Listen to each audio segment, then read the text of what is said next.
डर और निडर, इन दोनों चीज़ों के बीच नहीं फंसना चाहिए। मैं क्यों मेजर्ड बोल रहा हूँ मैं आपको बता भी दूँ।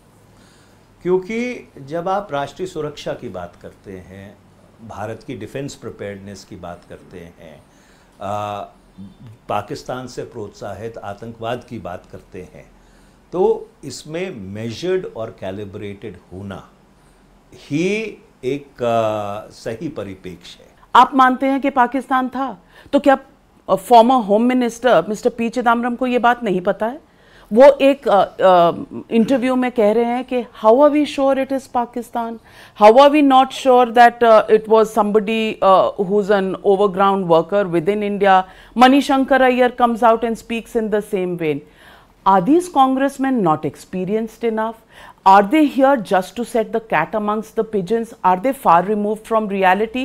And how can you coexist with such thoughts in the democratic Congress room? Well, I am not going to comment on colleagues. Why? No, I'll come to it. I'm not going to comment on colleagues, with whom I have served in government at different points. क्यों डर लगता है गलत को गलत कहने में? Because they can answer for themselves, What is your view on Trump's statement? Which statement of Trump? The 32 जो उन्होंने सीज फायर दबा के करा दिया, ट्रेड में टॉक्स में ले आए, ट्रम्प के स्टेटमेंट पे आपका विचार क्या है? देखिए, मैं आपको नहीं, आप मुझे सीधा जवाब दीजिए। सीधा जवाब देता हूँ कि it's completely off the charts if you want a straight answer। और उसका कारण ये है, देखिए, जब भी कोई कॉन्फ्लिक्ट होता है या जब भी कोई इस तरह की परिस्थिति पैदा होती है और जिसमें 2 परमाणु हथियारों से लैस देश उसमें शामिल हैं, तो दुनिया में चिंता तो बढ़ती है। और ये जो बैक चैनलिंग है, ये बैक चैनलिंग आज तो शुरू नहीं हुई। ये back channelling 1987 Operation Brasstacks से जब भी भारत और पाकिस्तान में तनाव बढ़ा है, ये बैक चैनलिंग होती रही है। ट्रंप के साथ जो तकलीफ है वो ये मानता है कि बैक चैनलिंग फ्रंट चैनलिंग है। मेरा ये मानना है कि आपके ना इंटरवेंशन थी ना मीडिएशन थी, बैक चैनलिंग थी।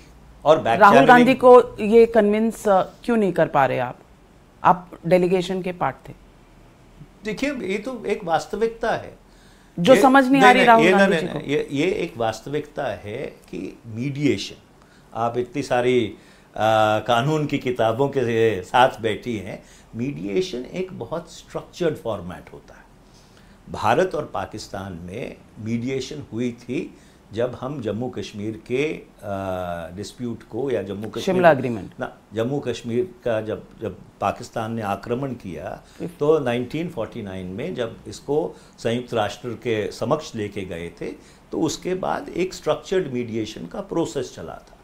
मीडिएशन हुई 1965 में जब पूर्व सोवियत संघ ने भारत और पाकिस्तान के बीच ताशकंद में हस्तक्षेप किया था। 1971 में कोई मीडिएशन नहीं हुई। 1971 में अनकंडीशनल सरेंडर था पाकिस्तान का, और उसके बाद 1972 का जो शिमला करार हुआ उसमें साफ तौर पे कह दिया गया कि 1949 से लेकर 1972 तक जो हुआ है वो इतिहास है, अब जो भी होगा बायलैटरली होगा।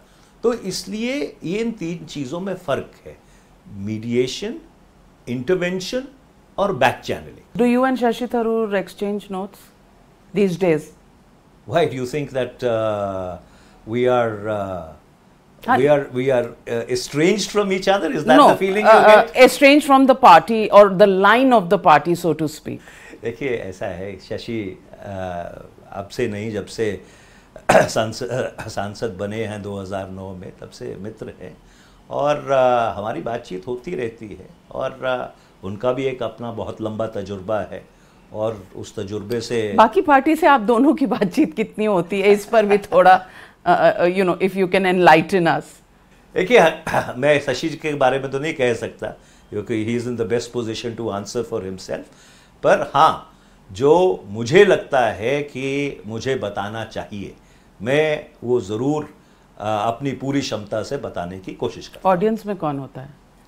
अब ऐसा है कि ऑडियंस में ये कोई पब्लिक मीटिंग नहीं है कि इसके लिए ऑडियंस चाहिए, पर जहाँ ज़रूरी है वहाँ पे अपनी बात जो मेरी समझ है मैं ज़रूर रखने की कोशिश करता हूँ। ये पूरे पाकिस्तान एंड इंटरनल सिक्योरिटी के कॉन्टेक्स्ट में I want to ask you another question. In 2010 the UPA was in power and they started a saffron terror theory.